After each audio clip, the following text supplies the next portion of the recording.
40-year-old Anna Maria Knežević-Henao loved to travel.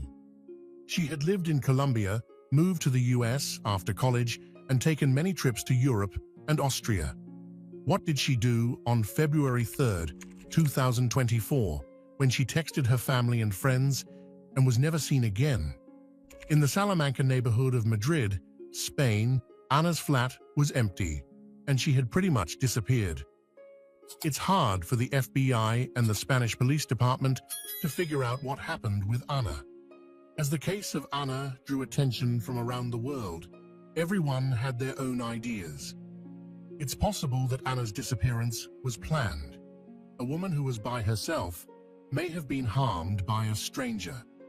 Soon after, however, shocking evidence came out that left everyone speechless and shocked. The paper trail led the police to the person Anna was closest to. She was born in Colombia in 1984. Her name is Ana Maria Knežević-Henao. Her parents and younger brother, Juan Felipe Henao, make up her family.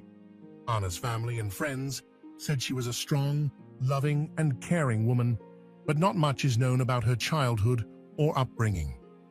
From 2000 to 2005, Anna went to EAFIT University in Colombia to study international business, business administration, and management. She went so far as to get certifications in human resource management, project management, and quality management. While she was in school, Anna worked as an administrator and a manufacturing manager.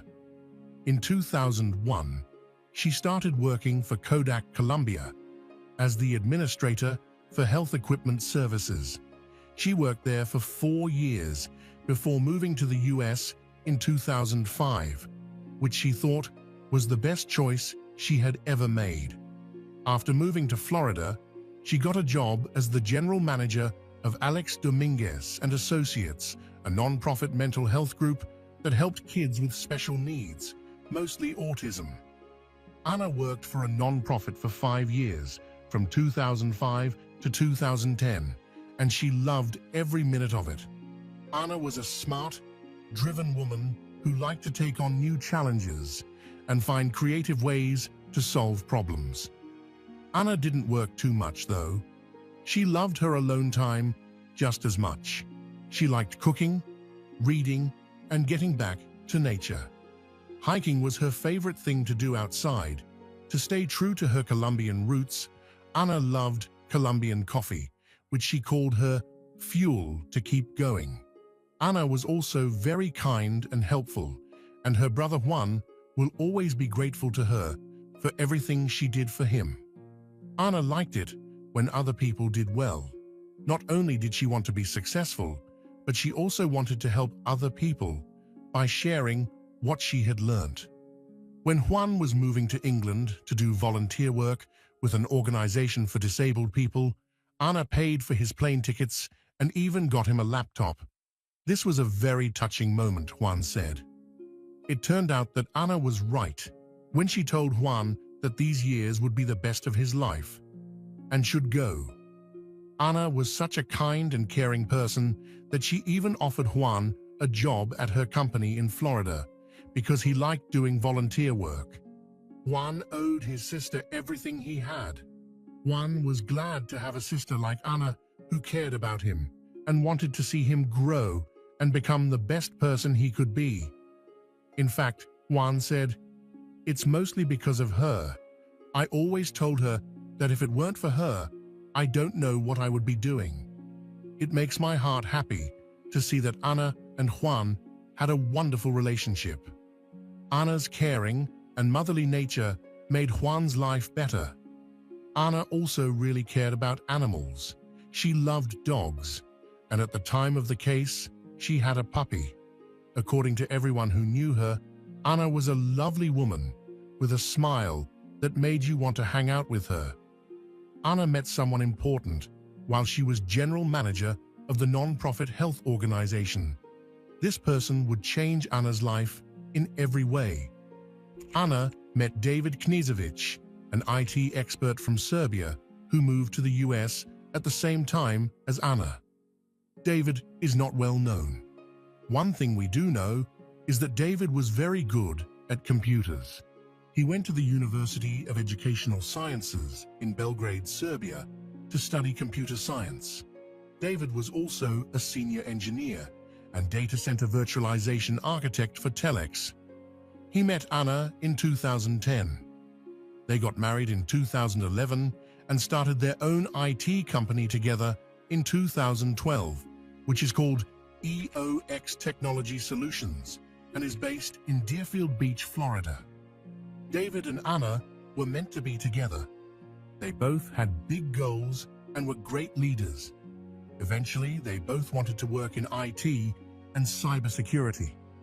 David and Anna started their business from scratch. At first, David worked full-time in the business before he convinced Anna to join him, and the rest is history. Anna worked at EOX as a project manager in December 2010 and helped a lot of small business owners with IT issues. David and Anna looked like they would make a great power couple. Anna was the manager who wanted everyone to grow, and David was the classic, shrewd businessman. Together, they turned their lifelong dream into a successful business. They even owned several homes, 2 of which were in Fort Lauderdale. Up until it wasn't, everything was great. You see, Anna and David had a great job, but their personal life was anything but perfect. There was no longer any love between Anna and David, and after 13 years of marriage, they split up in 2023. But the path wasn't just rough. A few months before the case, Anna and David were no longer together and were thinking about getting a divorce near the end of 2023. But what happened next was something that no one saw coming. David and Anna were split up while they were getting a divorce. To make things a little different in her life, Anna packed her bags and booked a flight from Florida to Madrid, Spain. Spain was a great place for Anna to get away from everything because she loved seeing new places and learning about other cultures. Anna moved to Madrid on December 27, 2023. She rented an apartment on Francisco Silvela Street in the Salamanca neighborhood and kept in touch with her American family and friends. One of Anna's best friends, Sana Ramo, remembered that Anna loved Spain and its history. Even Anna's wish to live in Madrid permanently was still fresh in her mind. Sana and Anna were best friends and often went on trips together. Anna met Sana in Austria in early January, and Sana had even planned to go see Anna in Madrid on February 8th.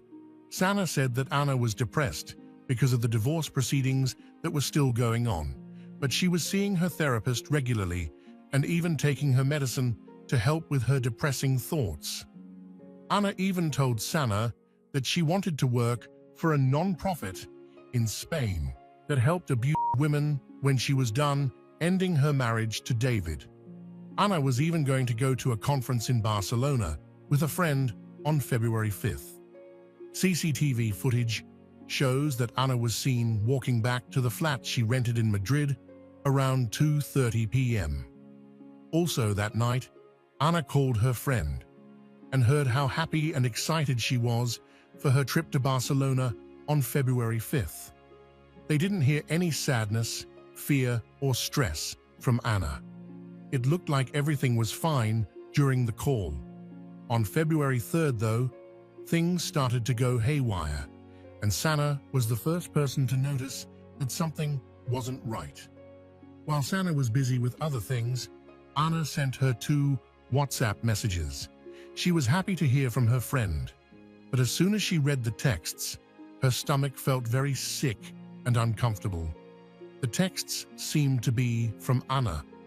They said that she had met a great man on the street and that he was taking her to his house, which was about 2 hours from Madrid and wouldn't have good cell phone service. In the second message, Anna talked about how she met the wonderful man. It seems that Anna went for a walk after her therapy session on February 2nd and ran into the unknown man. It also said that the two of them clicked and that they had an instant connection, which was something Anna had never felt before. When Sana read these texts, she replied right away to Anna.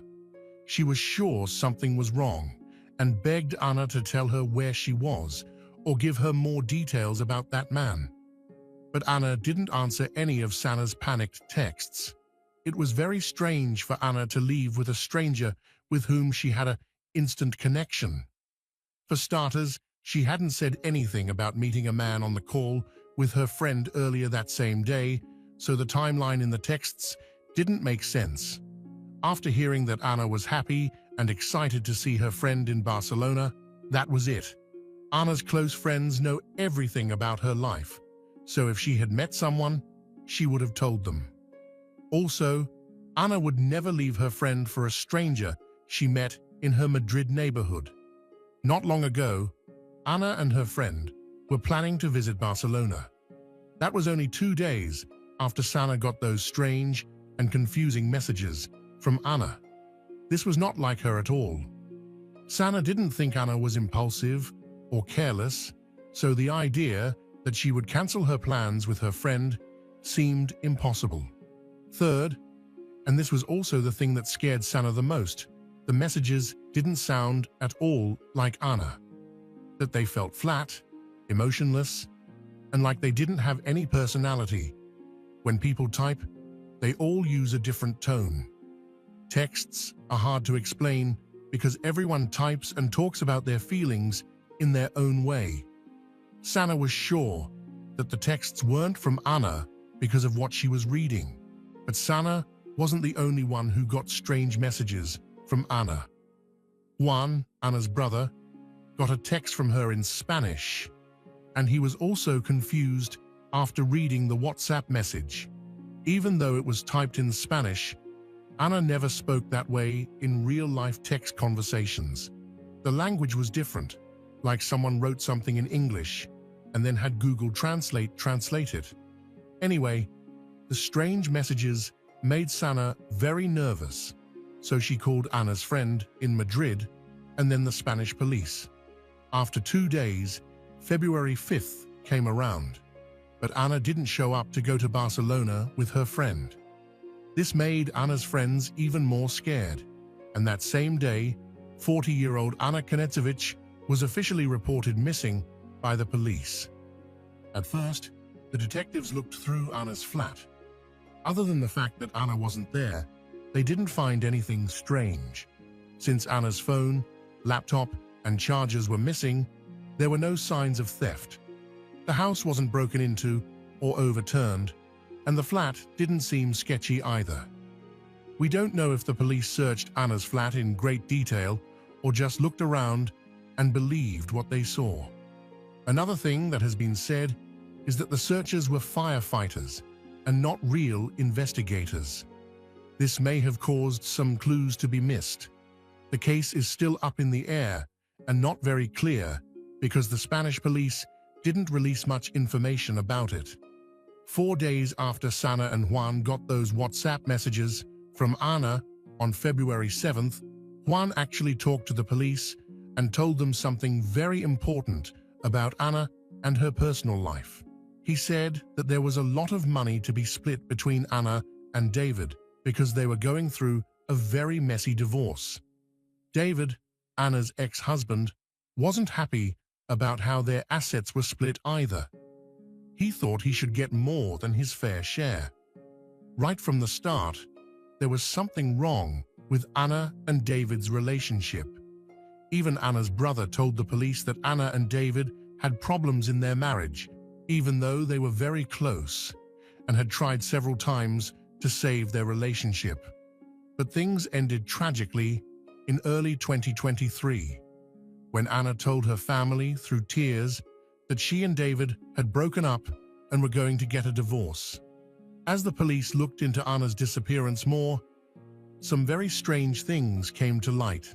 First, something very scary was caught on CCTV cameras on February 2nd, the last day Anna was seen. See, around 9:27 p.m., That same day, surveillance cameras caught a man waiting outside of Anna's building.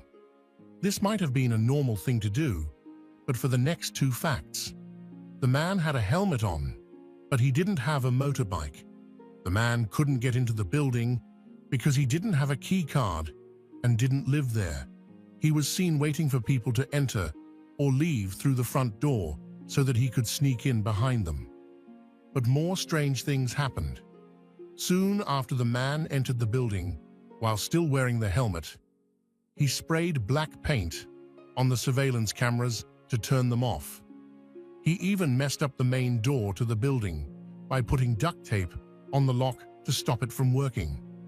The man was spray painting every surveillance camera he saw, so most of his face was hidden. However, you could see his eyebrows and eyes. Then, after almost an hour, the same man was seen getting off the lift around 10:30 p.m. This time, he was seen rolling a suitcase, but now things were really strange and hard to understand. Sana tried to get in touch with Anna for days, but couldn't. So she called David, her soon-to-be ex-husband, and asked if he would go to Madrid with her to look for his missing wife. Sana was shocked to find that David had left Florida and was now back in Serbia. Who was the man in the helmet if David was in Serbia? What was his reason? Did he really hurt or kidnap Anna? Also, if the man in the video was David, as the police thought, then why did he lie to Sana in the first place? The police had more questions than ever, but they did know one thing for sure. David was now on their radar. The most important thing for the police to do was figure out who the man in the helmet was. There were a lot of similarities between the video of the man and the picture of David. The man was the same height as David. The bad guy had eyes and eyebrows that looked just like David's. Detectives were also able to find the store where a can of spray paint and a few rolls of duct tape were bought. The person seen on CCTV was David, Anna's previously unmarried husband. But wasn't he in Serbia when Anna went missing?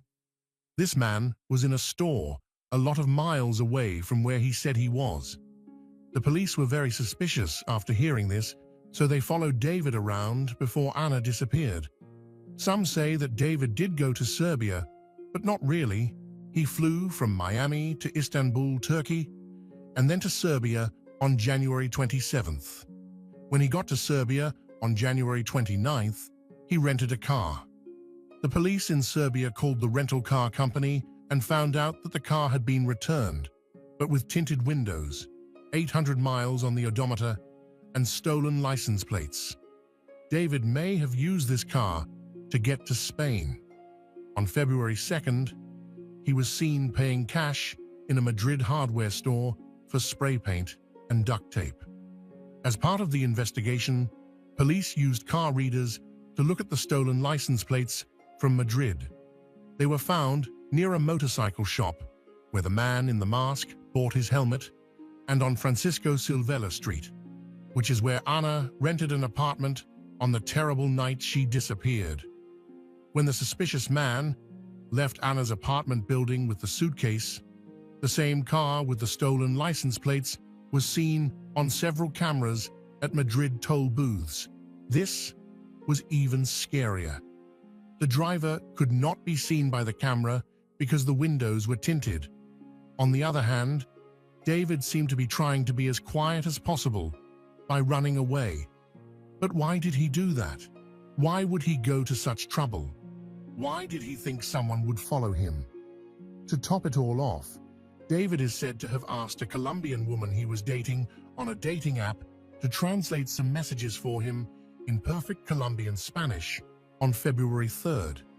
David could only speak English correctly and not Spanish, but Anna could speak both English and Spanish correctly.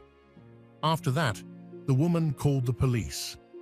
When they showed her the messages that Anna had sent to her brother and friends, she confirmed that those were the messages that David had asked her to translate. Moving forward to April 2024, a worker at David's told the police about yet another strange event. The worker said that David had asked her to open a new bank account as Anna, and he even gave her Anna's social security number. The worker finally said no because she didn't want to pretend to be her boss's missing wife. Anna's case is being looked into by the FBI, as well as detectives from Spain and Serbia. Police say that money is the main reason. David and Anna owned properties worth millions of dollars. Since they were about to get a divorce, the money had to be split evenly. Since they lived in Florida, Anna was to get half of the assets after the divorce.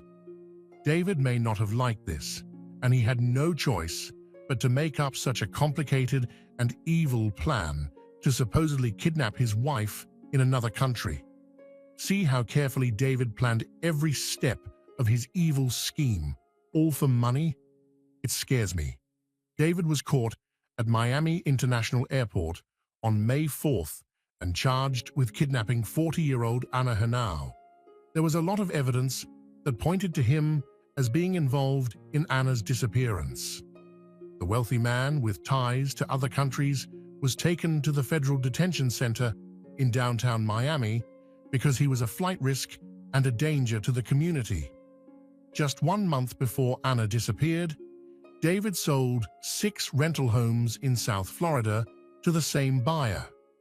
3 weeks later, David sold another home to a different buyer.